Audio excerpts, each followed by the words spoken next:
भगवान पितारा प्रिय शरदोत्फुल्लमल्लिकाः चंद्रश्चक्रे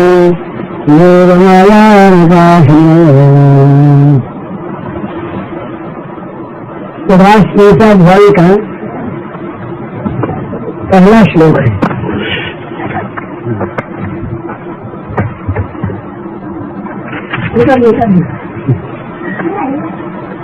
जी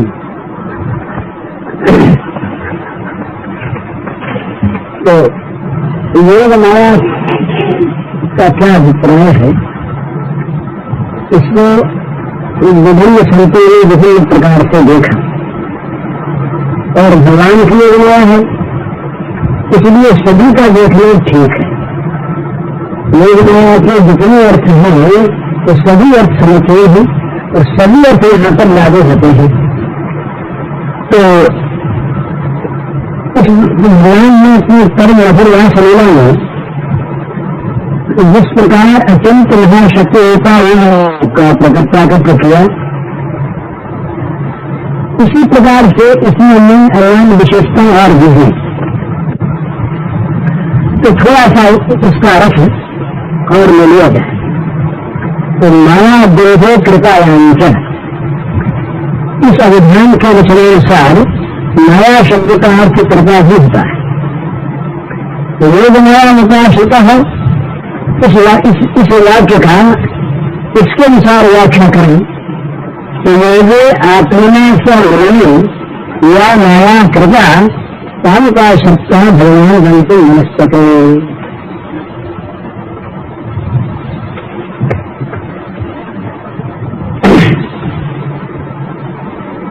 श्री भगवान ने श्री गोपांगना के साथ हवन करने की इच्छा की, तब उन्होंने इस प्रकार की कृपा का को प्रकट किया जिससे श्री गोपांगना के आवास मिलन में कोई बाधा न रहे। तो भगवान के साथ मिलने के लिए कोई साधन यदि है तो भगवान की एकमात्र कृपा ही है। कोई मनुष्य, कोई साधक ये चाहे कि भगवान की कृपा को बाद देकर अपनी शक्ति से हम भगवान से मिल लेंगे तो ये संभव नहीं है। कितना ही साधन किया जाए और किसी भी योग का आश्रय लिया जाए, भगवत दर्शन भगवत मिलन बिना भगवान की कृपा के कभी संभव नहीं। ये सच्ची बात है कि भगवान ने अपनी कृपा वितरण में पक्षपात नहीं है। भगवान अपनी कृपा को बांटने में कहीं पक्ष करते ही सो बात नहीं, परंतु भक्त की आकुल उत्कंठा के बिना, भक्त अत्यंत व्याकुल होकर जब उत्कंठित होता है भगवान से मिलने के लिए, इस समय जैसा कृपा का प्राकट्य होता है वैसा नहीं होता। कृपा सर्वदा है, सदा है, पर आकुल व्याकुल उत्कंठा में वो कृपा प्रकट होकर जितना कार्य करती है उतना कार्य साधारण दशा में नहीं करती।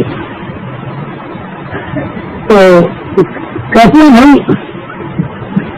ये भगवान की जितनी भी अन्य लीलाएं हैं उन सभी लीलाओं के पार्षद में जितने पार्षद आज तक लीला में हुए, श्री गोपांगना के साथ भगवान के मिलन में श्री गोपांगना के मन में जिस प्रकार की उत्कट उत्कंठा थी ऐसे कहीं आज तक हुए नहीं।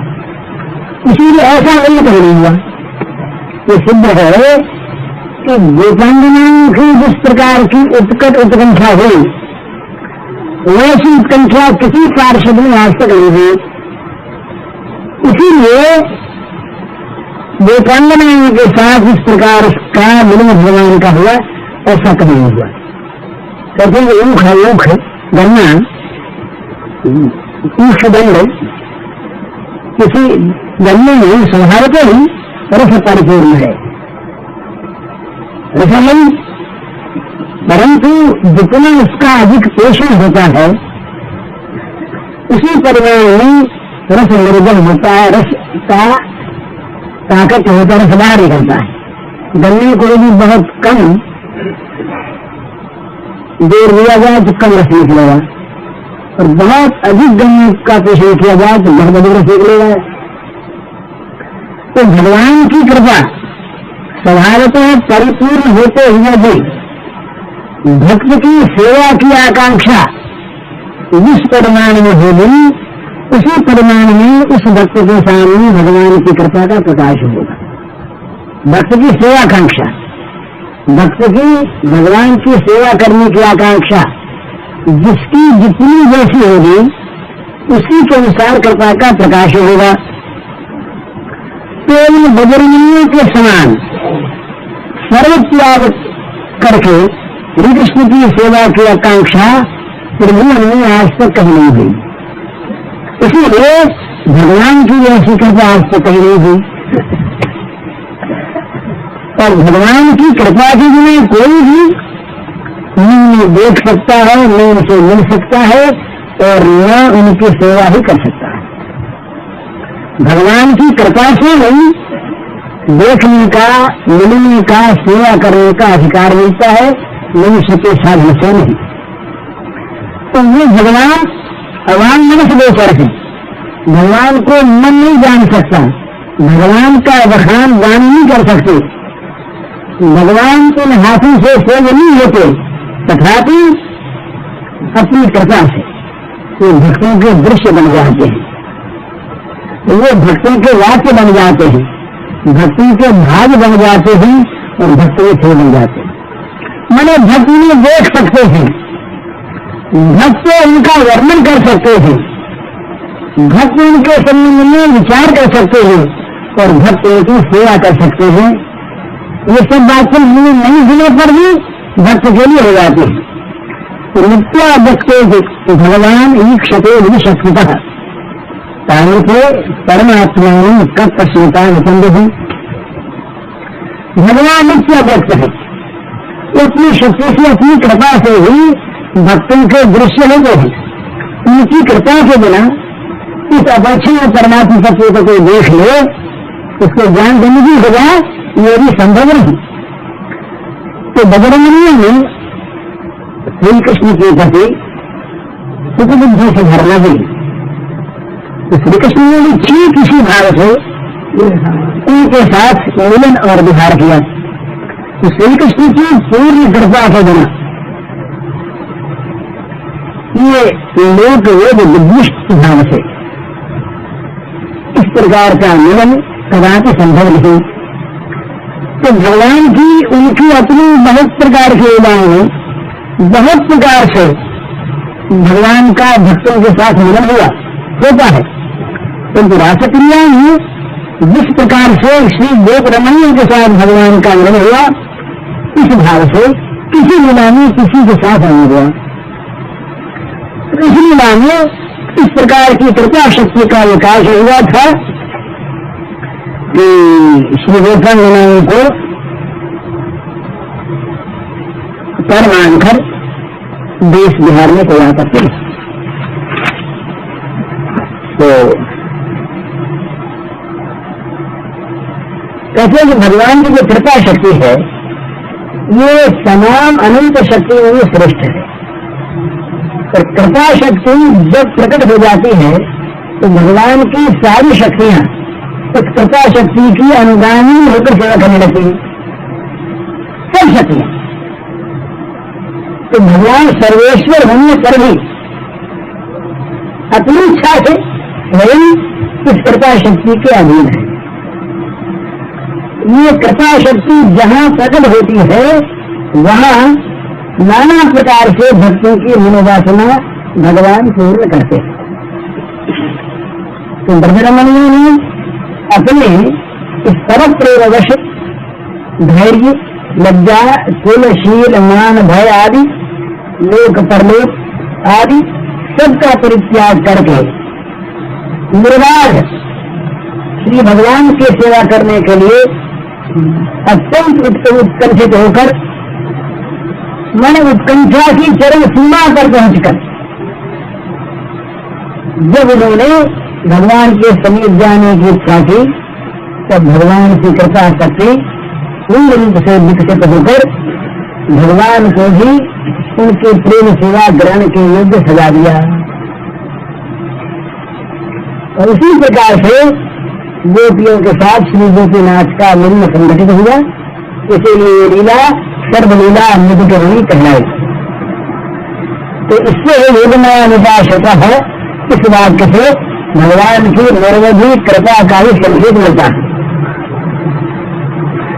तो अब इस कृपा का ही एक रूप और दिखाते हैं बड़ा सुंदर। श्री भगवान की रास लीला में गोपियों के साथ इनका योग करने के लिए, गोपियों का योग भगवान के साथ हो जाए, इसलिए जिस प्रकार अपार कृपा प्रकट हुई, ठीक इसी प्रकार गोपियों का पति, पुत्र, पिता, भ्राता, आत्मीय, बांधव, गृह, परिवार, श्रवण, पदार्थ इत्यादि से अयोग करने के लिए भी ये कृपा प्रकट हुई। भगवान ब्रह्म रूप से सर्वत्र और अंतर्यामी रूप से समस्त जीवों के हृदय में अवस्थित है। अतएव सबके साथ सदा उनका योग है, इसमें तो संदेह नहीं।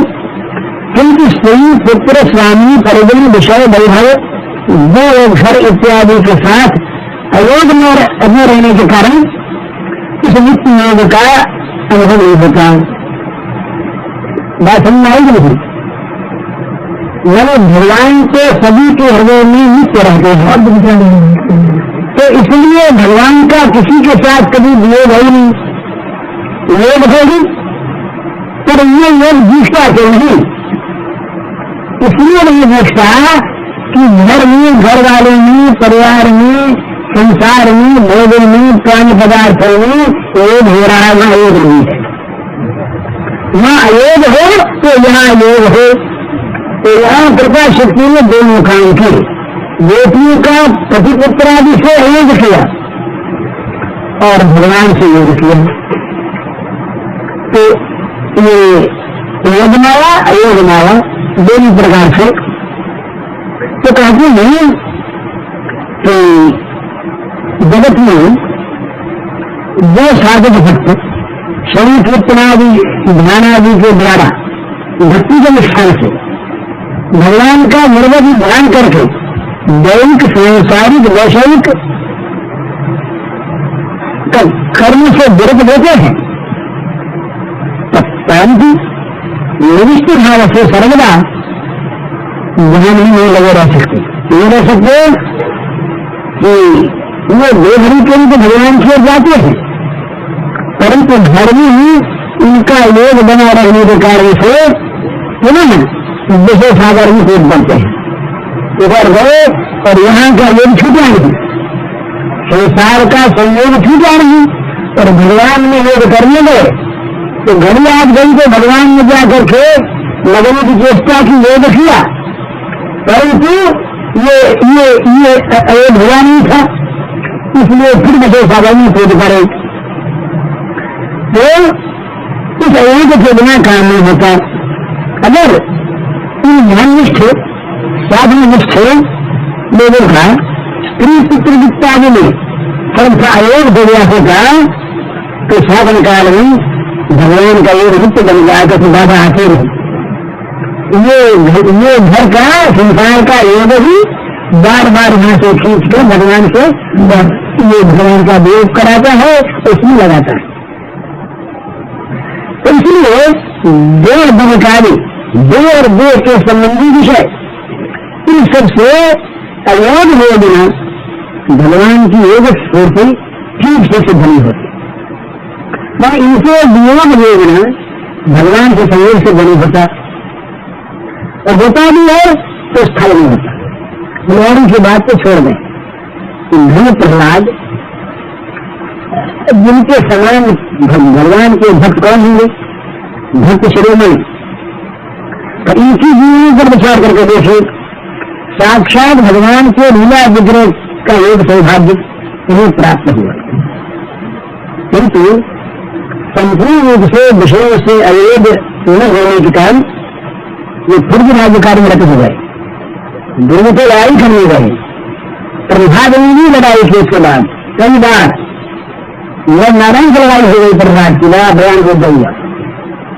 तो जगत में अयोग न रहने के कारण इन भक्तों के भी जीवन यद्यपि उनकी निष्ठा में इनको भी मानना चाहिए, पर उनके जीवन के बाद कार्यों में जगत आगे गया, और वो जो भगवान का संपूर्ण भाव सहयोग था वो देखने मिल रहा है। तो इसलिए भगवान के सहयोग जैसे भगवान की कृपा से साध्य है, उसी प्रकार संसार के विषय से योग भी उनकी कृपा से साध्य है। उन कहे कि संसार के भोगों को हम पुरुषार्थ करके छोड़ दें तो इतनी आसक्ति हमारा छूटेगा नहीं। भगवान की कृपा ही इस योग को छुड़ाएगी और भगवान की कृपा इस योग में लगाएगी। तो रासलीला है श्री भगवान का जो योग वो ऐसा हुआ कि भगवान के सिवा अन्य समस्त प्राणी पदार्थ परिस्थिति में अयोग सिद्ध करने वाला हो गया।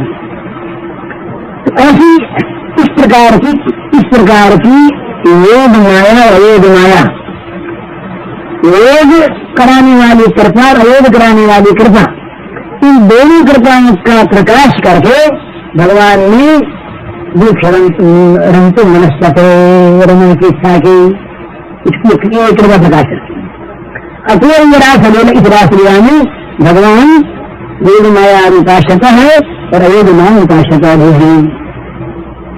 तो भगवान की अयोग माया का ऐसा प्रभाव है, अयोग कृपा अयोग माया का प्रभाव दिखाते हैं, ऐसा प्रभाव है कि एक बार भगवान में आया होगा जब भगवान ने गोपियों के प्रेम की परीक्षा करने के लिए अथवा उनके प्रेम का महत्व जगत में प्रकट करने के लिए जब उनसे कहा अपने अपने घर लौट जाओ, पति पुत्रारी की सेवा कर,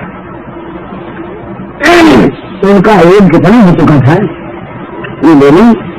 यह सत्य सत्य सूर्या तिरंग श्रीराम सुधर्म के धर्म विदा चलोत्तम श्रीरमेश तवोत्र श्रेष्ठो भगवान कलभदान किलवंतरात्मा। देखिए मेरी श्याम सुंदर, आप परम धार्मिक हैं, धर्म के आधार है, इसीलिए आप हमें उपदेश दे रहे कह रहे कि तुम पति पुत्रात्मा की सेवा लगे स्त्रियों का परम धर्म है, बहुत ठीक। तो भाई हम तो कहते हैं कि ये उपदेश आपका आप ही रहे, हमारे तो आप ही परम श्रेष्ठ हैं, परम बांधव हैं और सर्वस्व हैं। तो यहाँ गोपियों के कहने का तात्पर्य है कि हे श्री कृष्ण, तुम हमारे लिए करोड़ों करोड़ों प्राणों की अपेक्षा भी प्रियतम हो, तुम्हारी सेवा के बिना हमारी और कोई भी स्थिति हो नहीं सकती।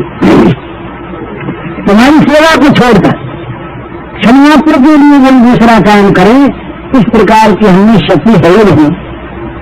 तो इससे स्पष्ट ज्ञान सिद्ध होता है कि सब जगह से गोपियों का अयोग हो गया था। अगर अयोग न होता तो इतनी बात कहने की हिम्मत होती ही नहीं, जैसे विप्र पत्नी नहीं हुई।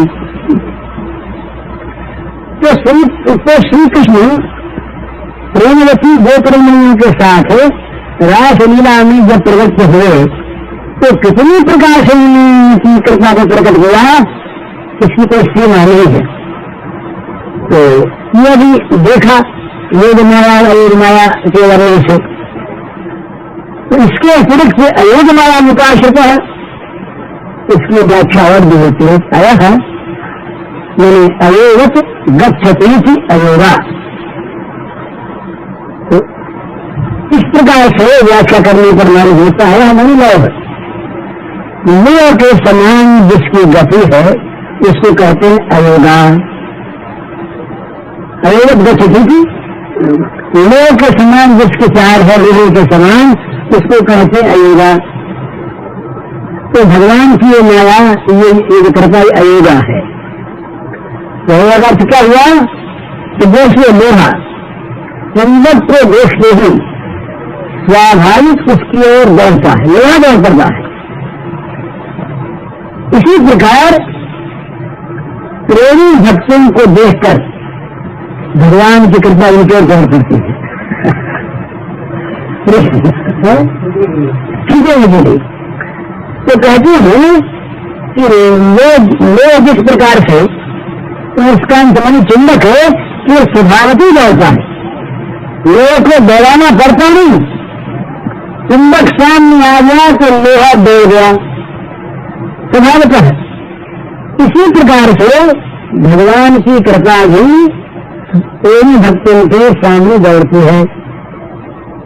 तो मानो भगवान की कृपा तो लोहा है और भक्तों का प्रेम चुंबक है। तो जैसे चुंबक को लोहे का आवाहन नहीं करना पड़ता, चुंबक कहता नहीं लोहे को भी तुम हमारी तरफ आओ, चुंबक खाली सामने हो जाते लोहे के। तो इसी प्रकार से भगवान की कृपा भी स्वतंत्र होकर अपने आप से चलकर प्रेमी भक्त की ओर दौड़ती है।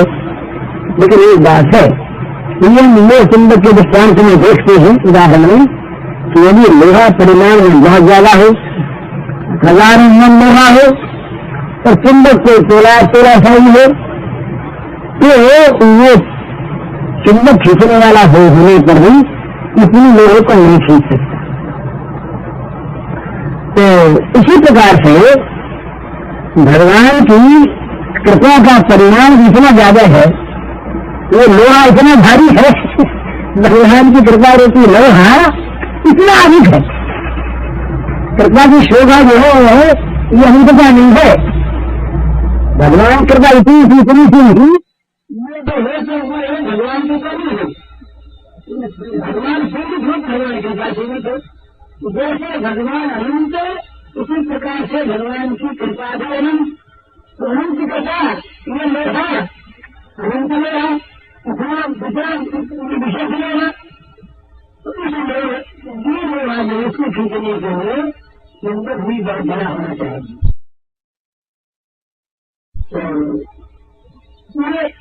मानवीय लौकिक प्रेम जो संसार को चाहते हैं ऐसे भगवान को चाहिए। इस प्रकार की मानवीय चाहत है उनमें लोहा खिंचता है, खिंचता है थोड़ा सा बड़ी बात है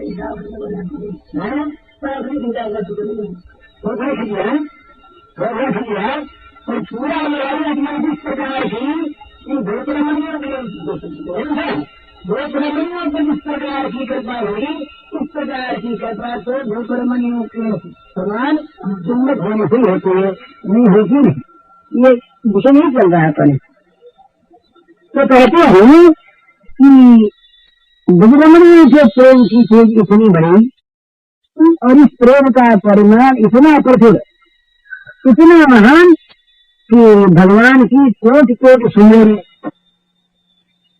विलक्षण कृपा राशि को विचलित होकर दौड़ना पड़ा उसके तरफ। भगवान की कृपा विचलित हो गई, मैंने भगवान की कृपा जो है ये वहां पर ये देख नहीं सकी कि क्या करने जा रहे थे। भगवान की कृपा विचलित होकर उस प्रचुर पैमाने के लोहे के सामने दो परमणियों के प्रेम के सामने धारित हो गई, दौड़ पड़ी। तो इसलिए भगवान के परम मधुर रास लीला को अयोग मायानुपासता इस प्रकार की समझकर और रंतु मनस्पत्रे भगवान ने रमन की इच्छा की ये कर। फिर कहते हैं कि भगवान के इस रास क्रीड़ा में कृपा के अनेक प्रकार है। यह अगमायाम उपाश्रिता है। तो इस माया से इस प्रकार से अगर परिच्छेद करें तो भगवान की उस कृपा का एक नवीन दर्शन और होता है।